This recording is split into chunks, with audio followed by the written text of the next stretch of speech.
A missão é dele e por sua graça nós fazemos parte dela. Vamos dar uma salva de palmas para aquele que merece. Ele é o Senhor da missão, é tudo sobre ele. Eu acho interessante, principalmente em tempos de Copa, né, ou quando a gente vê jogo, como as pessoas elas se empolgam, como a torcida é forte na hora do jogo. E eu quero acreditar que a gente tem uma empolgação maior do que a empolgação que a gente vê nos jogos. Porque, na verdade, não sei se a gente parou para pensar que o jogo ou uma Copa vai terminar e o Brasil pode ganhar, a gente espera que o Brasil ganhe, mas talvez o Brasil não ganhe. E isso vai, talvez, deixar a gente um pouco triste por um momento, e é isso.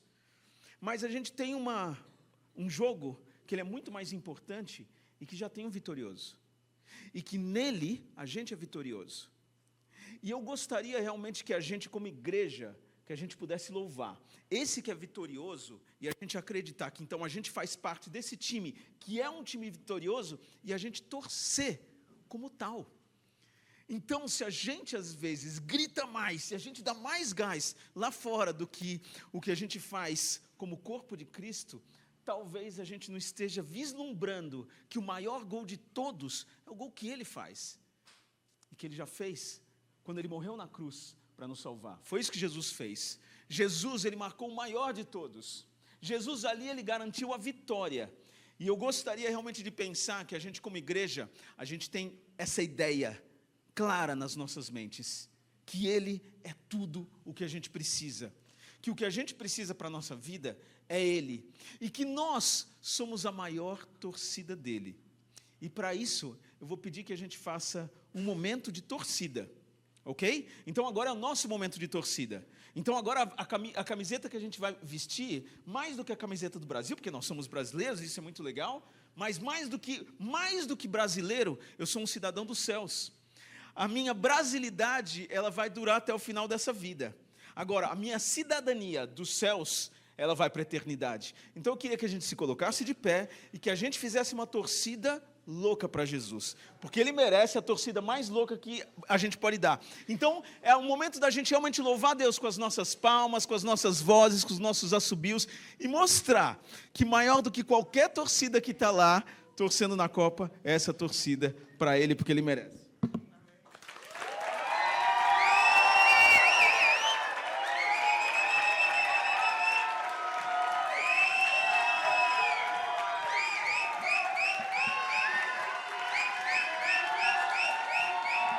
A maior torcida é ele.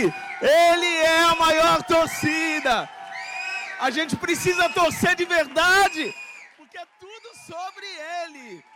É isso aí, é isso aí, é isso aí. É isso aí, gente. É isso aí. As pessoas têm que saber, as pessoas têm que ver que a verdadeira vida está aqui. A verdadeira vida está em Jesus. A verdadeira vida não está na Copa, não está num time de futebol, porque, puxa, às vezes dá certo, às vezes não dá, né? Tem alguns jogadores aí, alguns times que vão falar, puxa, não deu certo, a Alemanha dessa vez não foi. Para nossa alegria. Vocês podem se sentar. Não. Antes de vocês se sentarem, eu vou pedir para a gente soltar uma música aí. Solta uma música bem power, bem up. E a gente vai ter esse tempo de você cumprimentar uns aos outros. Então continue nessa torcida. A gente é um time só. Cumprimente as pessoas que estão à tua volta. Ninguém fica sozinho. Tamo junto. Legal, gente. Voltando para os nossos lugares. Olha só, então, e a gente está falando sobre essa questão de missão, né? E é interessante, no momento de Copa, a gente vê que a missão dos jogadores, os jogadores têm uma missão muito clara, né? O técnico, ele tem uma missão muito clara, e as missões são muito claras. E o objetivo, na verdade, é muito claro, e às vezes a gente se perde nessas coisas. Tá, mas para que eu estou aqui, né? O que eu estou fazendo aqui? Mas uma curiosidade sobre a geração Z. Então, só para lembrar aqui, geração Z são aqueles que nasceram aí mais ou menos entre 96 e 2010. Então, essa é a geração Z. Eu tenho aqui uma boa notícia e uma má notícia sobre essa geração. Vocês querem que eu comece pela má ou pela boa? Beleza, eu vou começar pela boa. Então, eu já tinha determinado aqui. A pergunta foi só para eu ser empático, mas foi só por educação. Eu vou começar pela boa, na verdade. A boa notícia é o seguinte: a geração Z, é a igreja, a geração, nesse momento, de todas as gerações que estão nesse momento. Então, nesse momento, a gente tem algumas gerações presentes. Então, a gente tem desde os baby boomers, que são os mais velhos, os mais idosos. Depois, a gente tem a geração X, a geração Y, a geração Z, que é essa que eu mencionei, e a geração Alpha, que é a galera que vem aí a partir de 2011, mais ou menos 2010, até agora, tá? Então, são essas as gerações. Então, dentre essas gerações presentes hoje, a geração Z, de acordo com algumas pesquisas, pelo menos 2 pesquisas diferentes, de institutos diferentes, e isso é uma pesquisa mais baseada lá na América do Norte, mas que também nos afeta de certa forma, a geração Z é a geração mais engajada na igreja. É a geração que mais tem frequentado a igreja de todas as outras gerações. E aí, tem, às vezes, alguns pontos de divergência na porcentagem exata disso, mas é uma galera que tem ido na igreja. E essa é a boa notícia. Por quê? Porque a gente está vivendo uma época que é uma época estranha. Eu sempre acho estranho demais. Eu sou de uma outra geração, não preciso especificar exatamente qual eu sou. Mas... para mim, assim, eu cresci, né? Quando eu nasci, meus pais já eram cristãos, e eu cresci já indo para a igreja. E para mim, assim, domingo é ir para a igreja. Eu não tenho outra parada, tá ligado? Sorry, eu estava pensando que eu estava com galera aqui. Mas... tem bastante também. Mas só que é o seguinte, eu cresci, então, na verdade, indo para a igreja todos os domingos. Para mim, isso era natural. Era parte natural. Então, chegou domingo, eu não tenho outra opção e, na verdade, eu não quero outra opção. Então, quando eu me tornei mais consciente de mim mesmo, eu não queria outra opção. Eu queria estar na igreja aos domingos. E, para mim, isso sempre foi o natural. Domingo é esse dia separado para eu poder estar com gente, para eu poder estar com outras pessoas, para eu poder estar em comunidade, a gente ter esse tempo de louvor congregacional, a gente olhar uns para os outros, a gente orar junto, a gente buscar Deus e a gente ouvir da parte de Deus. O que vem acontecendo e que a gente vai vendo é que, na verdade, isso tem se perdido muito. Então, muitas pessoas, boa parte dificilmente hoje, na verdade, eu vou dizer, a maioria das pessoas não vai mais à igreja regularmente aos domingos. A grande maioria dos cristãos não vai mais à igreja todos os domingos. Então, eu vou quando dá. Então, às vezes, se eu vou 2 vezes por mês, puxa, já cumpri a minha tabela. Só que é muito mais de cumprir tabela, né? E eu fico pensando até nos jogos, né? Esse lance, o cara vai lá, ele compra, ele está lá para gastar, e ele gasta, e muito, para assistir um jogo lá, mas ele vai. E o preço que foi pago pelo nosso assento aqui, que não é só um assento físico, mas é um assento entre o povo de Deus, o preço que foi pago foi o preço do próprio Jesus. Então, quando a gente está junto, na verdade, é algo preciosíssimo, porque a Bíblia é sobre isso. E eu vou chegar lá daqui a pouquinho. Então, essa é a notícia boa. A galera tem ido mais à igreja, essa galera mais nova. Então, está faltando, talvez, essa galera, né, mais nova dessa idade, que nasceu entre 96 e 2010, mais ou menos. Então, o que está faltando? Está faltando, principalmente, então, da galera o que é chamado de geração X, né, Generation X, e essa geração Y, que são os millennials, está faltando, talvez, um maior engajamento dessas pessoas. E entenderem a importância disso, a importância de estar na igreja. Então, a gente tem que aprender com essa galera mais nova. Ok? Esse é um ponto. Agora, o que tem acontecido? Eles têm observado que para essa galera, apesar deles estarem indo mais à igreja, olha só, teve uma pesquisa da Lifeway, que eles disseram o seguinte, que mais da metade dessa galera, da geração Z, que vai à igreja, afirmou que quando precisam escolher entre o seu próprio caminho e o caminho de Deus, geralmente optam pelo primeiro. Tá, mas é uma galera que está indo na igreja. Mas quando é para escolher alguma coisa, olha, Deus me diz isso aqui, mas eu posso fazer isso aqui, então eu vou para isso aqui. É isso que a pesquisa está dizendo. Quase metade disse que a leitura da Bíblia não faz uma diferença significativa em seu modo de vida. Quase metade. E aí a gente fala, peraí, está alguma coisa desconexa aqui. Então, a gente tem muito para aprender com essa geração, no sentido da gente estar mais presente. E também a gente pode ver, talvez, uma falha das gerações X e Y em relação à geração Z. Porque, na verdade, é nossa responsabilidade também de ajudar essa galera. Então, tem algum problema acontecendo aqui. Apenas 35% afirmaram reservar um tempo intencionalmente para orar todos os dias. É a taxa mais baixa entre todas as gerações presentes no mundo hoje. Então, é a galera que mais tem ido à igreja, a galera que menos tem orado.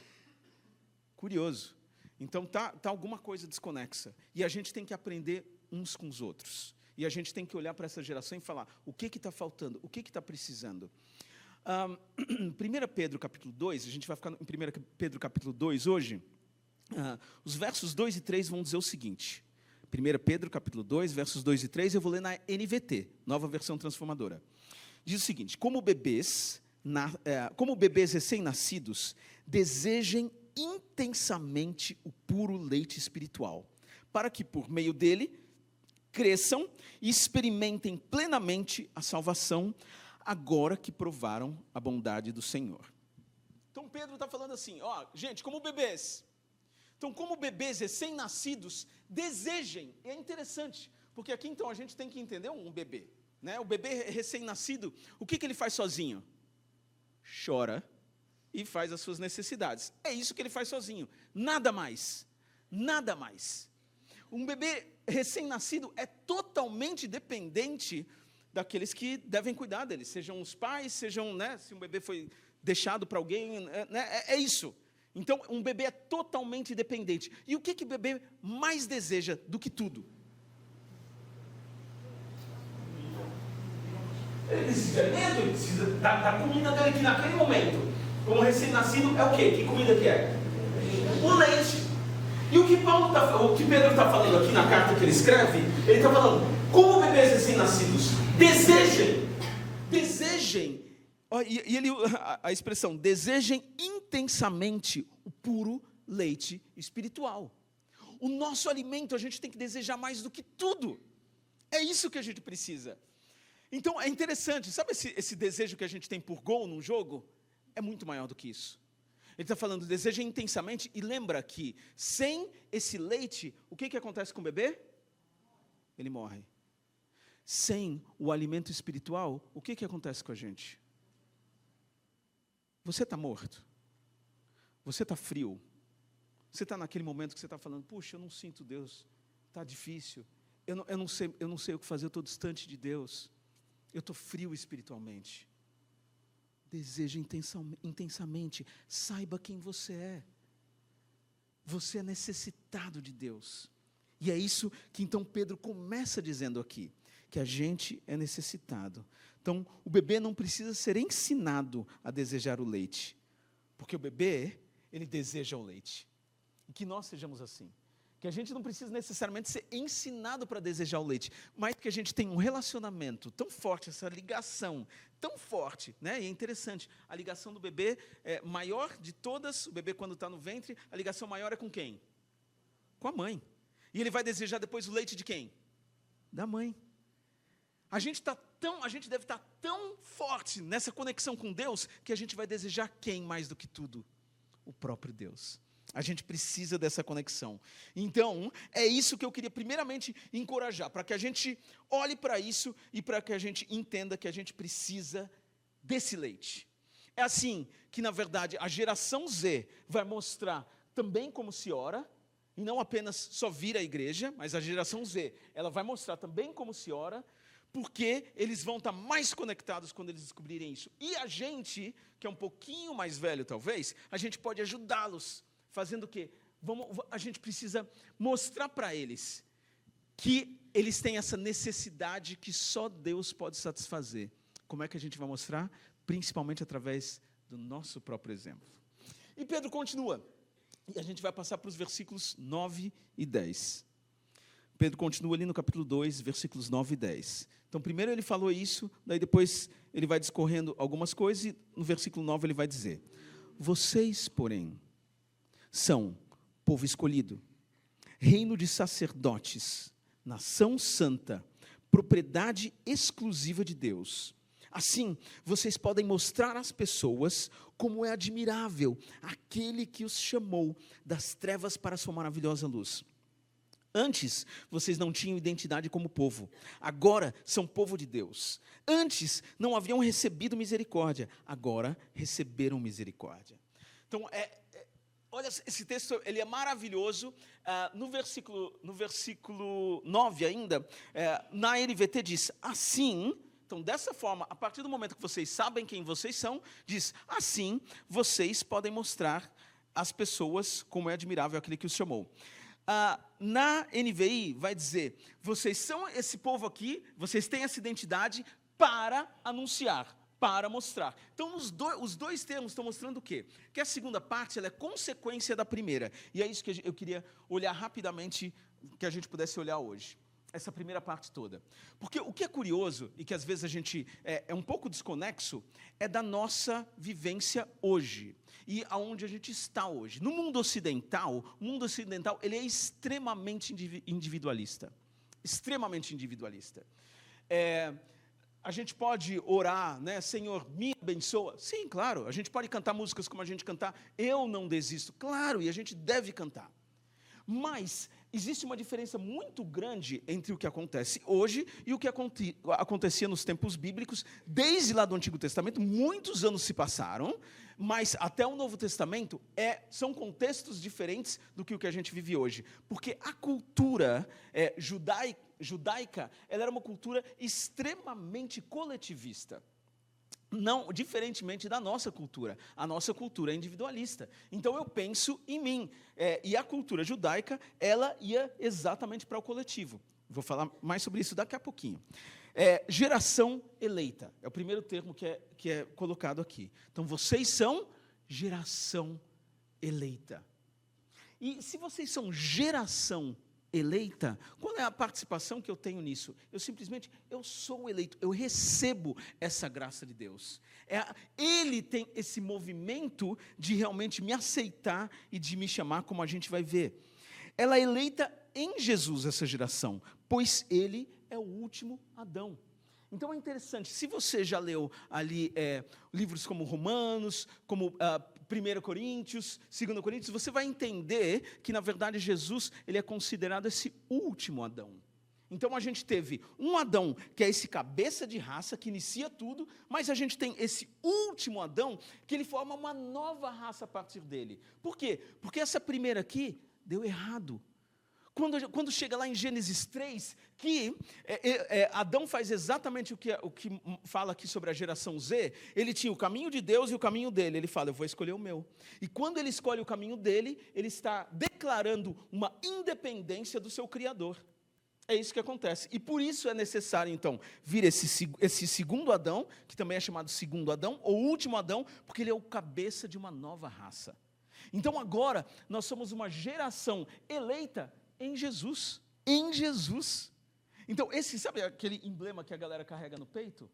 O emblema que a gente tem no peito é o selo do Espírito Santo de Deus, que foi dado através de Jesus. É isso que a gente tem no peito. Esse é o nosso emblema maior. E é um emblema que é muito mais do que uma marca, né, uma camiseta ou uma tatuagem, porque, na verdade, é uma tatu interna, de dentro para fora. E isso nos identifica. E aqui, o que Pedro está falando é que, gente, vocês têm uma identidade, que ela é dada para vocês através de Jesus. É isso que acontece aqui. Então, isso é sermos uma geração eleita. Depois ele vai dizer, vocês são sacerdócio real, ou um reino de sacerdotes. As duas expressões elas são usadas em versões diferentes. Vocês são sacerdócio real, um reino de sacerdotes. A gente precisa entender aqui também. Primeiro, mais uma vez, então lembra que Pedro está falando aqui para coletivo. Ele não está falando você é, vocês são. Não é o você é. Então, isso é bem importante para a gente. Agora, um reino de sacerdotes. O papel do sacerdote era ser um mediador entre o homem e Deus. E é interessante que não era sobre isso. Porque, na verdade, o que Pedro está falando é vocês são agora um reino de sacerdotes. Vocês são esse sacerdócio real. Isso quer dizer, vocês têm uma conexão direta com o próprio Criador. Através de Jesus, vocês têm essa conexão direta. É isso que acontece. E isso é lindo demais, gente.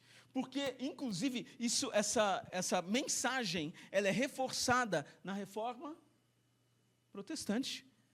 que é conhecido como sacerdócio universal, onde todo cristão agora tem esse acesso. Você não precisa necessariamente de um outro para você falar com Deus, né? Agora só o clero fala com Deus, só aqueles mais importantes, só a liderança da igreja que fala com Deus. Não, todos falamos com Deus. Então é isso que Pedro está falando aqui, que a gente tem esse canal aberto.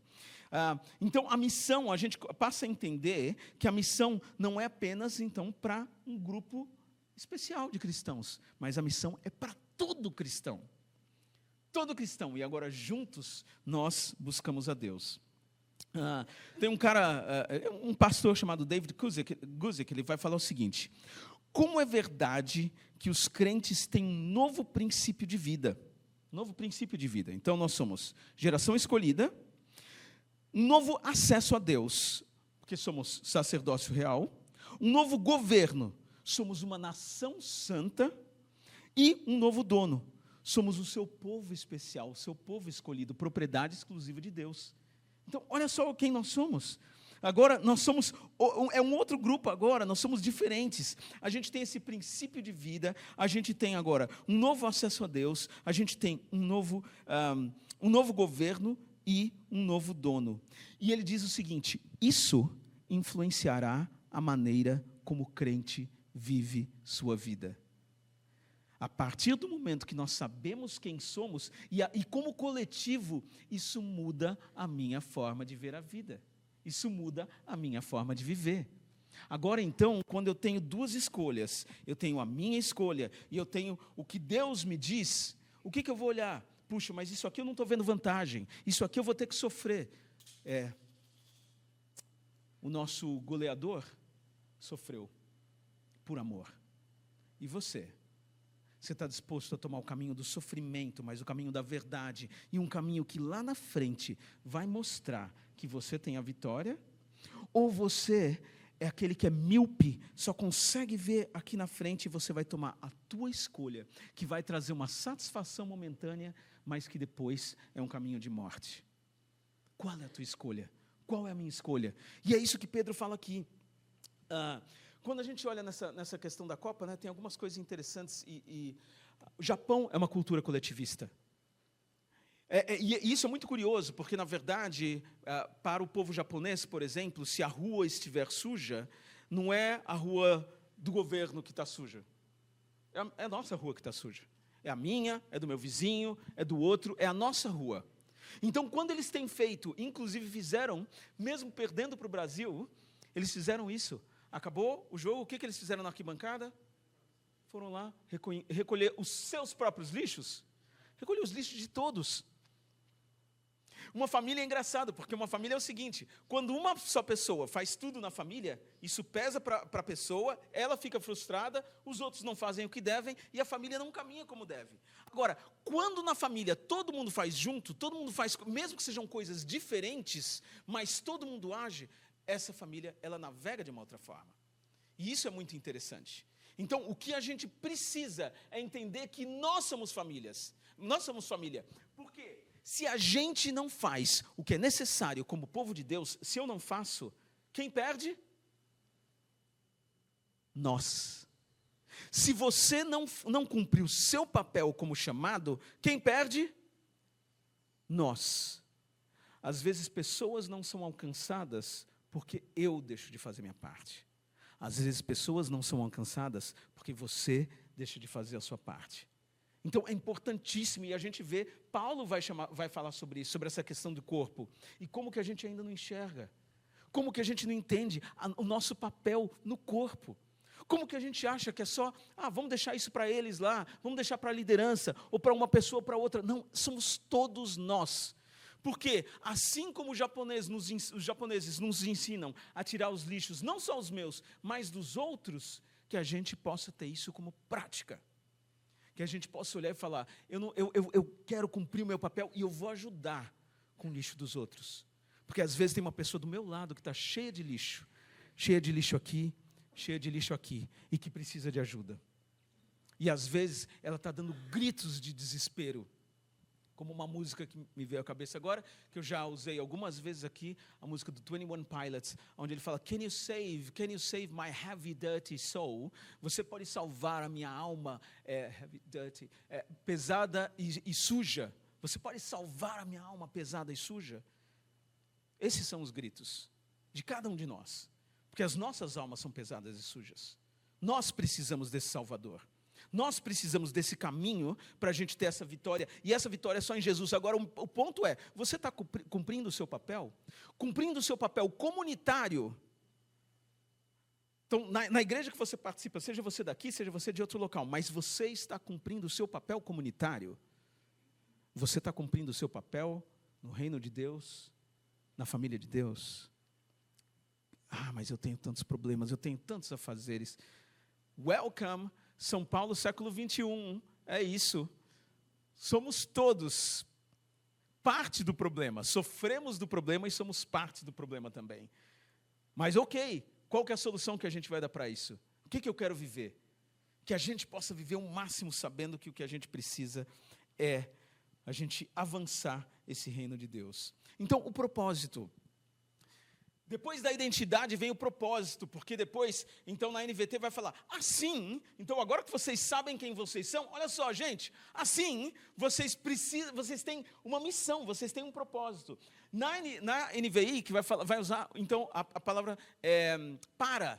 Vocês são tudo isso para cumprir alguma coisa. E isso é importantíssimo, porque é engraçado como na nossa vida, às vezes a gente acha, principalmente os nihilistas, vão dizer que a gente não tem, porque não tem, tudo não tem sentido, nada tem sentido. Mas é interessante, porque qualquer coisa tem sentido. Isso aqui tem sentido. Isso aqui foi criado com um propósito. Um guardanapo foi criado com um propósito. Uma mesa foi criada com um propósito. Um quadro foi criado com um propósito, para trazer beleza aos nossos olhos, para nos alegrar por dentro, para tocar a gente de formas diferentes. Tudo tem um propósito. Como é que a tua vida não tem? Como é que a gente não tem? Então, se tudo tem um propósito, quanto mais as nossas vidas, que foram criadas pelo próprio Criador, que nos coloca agora como seus representantes, que para isso que nós fomos criados, para sermos seus representantes, como é que a gente não tem propósito? Ou como é que a gente vai viver algo diferente? Como é que a gente não vai cumprir o propósito que a gente tem? E um dos propósitos que nós temos, e esse é um desafio para a gente aqui em São Paulo no século 21, é a gente lembrar que não é sobre a nossa individualidade, mas é sobre a nossa coletividade. Porque nós somos um em quem? Nós somos um em Jesus. Então, ou vamos viver como um em Jesus, para cumprirmos a missão que nós temos, porque a missão, ela é impossível. A missão, ela só se torna possível, porque, na verdade, ele já venceu. Mas a missão para nós mesmos, ela é impossível. Ela é uma missão absurda. Como é que eu vou amar meus inimigos? Mas a gente precisa desse que morreu pelos seus inimigos, para a gente poder amar os nossos inimigos. Então, para que a missão se torne possível, essa missão tem que ser vivida completamente em Jesus, e é isso que a gente precisa.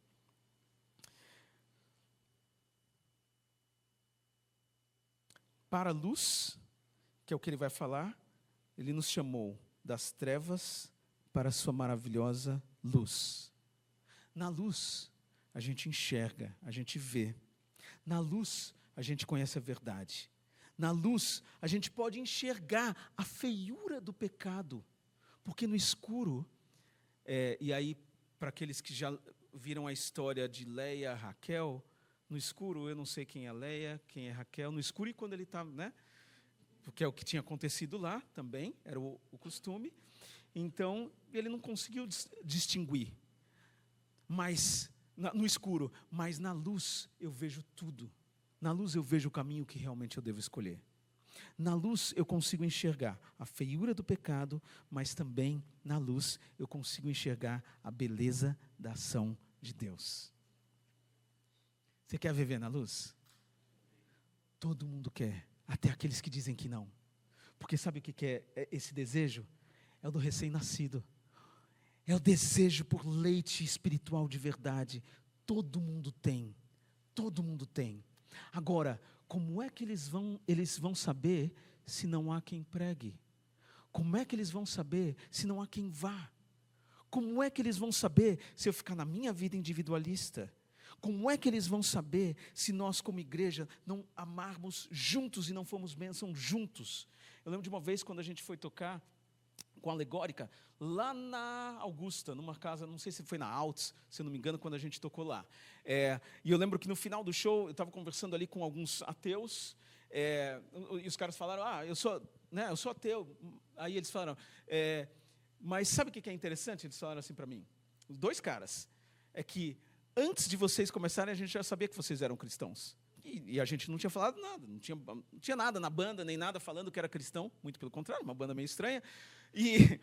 Mas eles falaram, a gente já sabia que vocês eram cristãos. Eu falei, por quê? Pelo modo como vocês trabalham. Vocês estavam fazendo tudo juntos. Eu falei, não é João 17 isso? Não é a oração de Jesus? É a gente estar junto, a gente ser um só para que o mundo creia, para que o mundo veja. É isso, gente. A gente precisa ser de tal forma, a igreja precisa ser de tal forma, que, esse bairro precisa ser sacudido. Que os nossos lugares, os nossos arredores, eles precisam ser sacudidos. É por isso que a gente precisa torcer mais. Porque a nossa torcida é verdadeira. Porque a nossa torcida já tem um vencedor. A gente precisa torcer de verdade. E isso a gente precisa viver de verdade. A torcida não é só na hora do estádio. A torcida, lembra? O emblema não está na camiseta, o emblema não está tatuado na pele. O emblema é uma tatu de dentro para fora, marcada com o Espírito Santo de Deus. E isso muda tudo. Então, minha vida, ela é uma explosão de vida para as pessoas que estão à minha volta. É isso que eu quero. Agora, eu não faço isso sozinho apenas. Eu faço sim isso sozinho. E eu queria te desafiar a isso. Eu queria desafiar cada um de nós que nos nossos trabalhos, que nos nossos, nos empregos, nos jobs que você tem para fazer, nas universidades, com os teus amigos, com vizinhos, seja com quem for, mas que você possa compartilhar. Eles estão querendo luz, eles estão querendo leite espiritual, e eles só vão ter isso se a gente viver de verdade. Não tem espaço para um crente meia boca. Crente meia boca é um não crente. Esse é o ponto. O crente de verdade, ele crê naquele que ele sabe que é vencedor. Então, que a gente viva dessa forma. Uma igreja em missão não é apenas uma igreja que organiza ações evangelísticas, mas uma comunidade cuja vida comum de seus membros torna o evangelho visível e atrativo. É um privilégio. No versículo 10, ele vai usar essa questão da misericórdia divina. A misericórdia de Deus é um privilégio que a gente tem, não é porque a gente é bom, não, a gente só chuta para fora, entendeu? Mas quando tem o Espírito Santo de Deus, a gente dá o chute, tipo aquele do Roberto Carlos, sabe, que ia para fora, mas não foi? Aquele chute famoso do Roberto Carlos que, esse chute não vai dar certo, mas deu. E é interessante, porque lembrar que o Espírito Santo de Deus é esse fôlego, esse vento, é isso que a gente precisa. A gente pode até, mas a gente faz o nosso melhor. E o nosso melhor é estar nele, é permanecer nele. E aí a gente vai chutar, todo mundo vai achar que vai para fora, mas não vai para fora. Porque o Espírito Santo de Deus é aquele que vai marcar o gol. Christopher Wright diz o seguinte: as pessoas que querem compartilhar as boas novas devem ser as boas novas. Christopher Wright é um missiólogo irlandês, e ele fala isso para nós. Você deve ser as boas novas. É isso, não é só compartilhar com a boca, mas é tudo que eu faço, é a minha forma de pensar, minha forma de viver. É eu e a galera toda agora, eu e essa galera toda agora, sabe? A gente vai falar de Jesus com tudo que a gente faz. A gente vai trabalhar diferente. A gente respira diferente. A gente se comunica com as pessoas diferente. A gente ama com amor de verdade. Com amor que me dói, com amor que me machuca. E a gente ama. E é isso que a gente precisa, é isso que o mundo precisa ver. É isso que o mundo precisa ver. Então, essa demonstração prática do Evangelho. É interessante, uma curiosidade aqui. O primeiro hospital criado, ele foi criado por um cristão. Algumas das primeiras universidades criadas foram criadas por cristãos. Por quê? Porque são pessoas que olharam para o todo e falaram, primeiro, nós podemos fazer isso junto. E nós precisamos ser bênção para a galera que está fora. E é isso, a gente precisa olhar para tudo que está acontecendo aí fora e falar, como é que a gente pode ser bênção? Eu não quero mais desperdiçar minha vida. Leslie Newbegin é um cara que estudou muito também sobre essa questão, ele era um teólogo, sobre essa questão de missões, e ele vai dizer o seguinte: o que faz o evangelho verossímil, né? Então, o que faz o evangelho ser digno de crédito, é uma comunidade de homens e mulheres que não apenas acreditam no evangelho, mas vivem pelo evangelho. Então, sou eu na história de Deus. Não é mais sobre a minha vida, não é mais sobre a minha individualidade, mas eu fazendo parte da história de Deus, que chama um povo, que chama um coletivo. Nós somos um coletivo, e o coletivo de Deus. As artes que a gente faz através desse coletivo devem mostrar a grandeza desse Deus. É isso, porque foi Ele que nos chamou, é isso que o texto vai nos dizer. Ele nos chamou das trevas para a sua maravilhosa luz, e é por isso que a gente precisa anunciar. A gente é chamado, a gente tem uma identidade para que a gente tenha um propósito. Nós sabemos quem somos, somos um povo, um coletivo, chamados agora, aquele que Ele chamou das trevas para a sua maravilhosa luz. E é isso que a gente deve anunciar, como Pedro está falando aqui no verso 9. Que essa seja a nossa realidade. Não viva o seu cristianismo só para você, porque não é sobre você, mas é sobre Ele. Para a gente terminar. Lembra, quando a gente fala isso, tem mais 30 minutos. Deseje a Jesus mais do que tudo. Como sua vida dependesse disso, porque ela depende. Lembra, Ele é o pão da vida. Ele é a água viva. Nós temos necessidade disso. Então, deseje a Jesus mais do que tudo. 2, seja parte do coletivo. Esteja no coletivo de verdade. Seja parte dessa família. Onde Deus é o Pai e o nosso irmão mais velho é Jesus. E saiba que agora você tem o Espírito Santo para te guiar. E 3, mostre Jesus às pessoas. Brilhe sua luz. Seja criativo. Nem sempre vai ser fácil da gente abrir a boca e compartilhar. Nem sempre vai ser fácil. Às vezes a gente não sabe nem o que fazer. Seja criativo. Peça criatividade a Deus. Peça oportunidades a Deus. E seja corajoso, porque é sobre Ele, não é sobre você. Se alimente com a comida saudável e os seus atos com certeza serão saudáveis. Então compartilhe sem medo, amando pessoas com o coração do Pai e sendo empático com elas. Que essa seja a nossa realidade. E como disse o Christopher Wright, missão é muito importante para ser deixada para os missionários.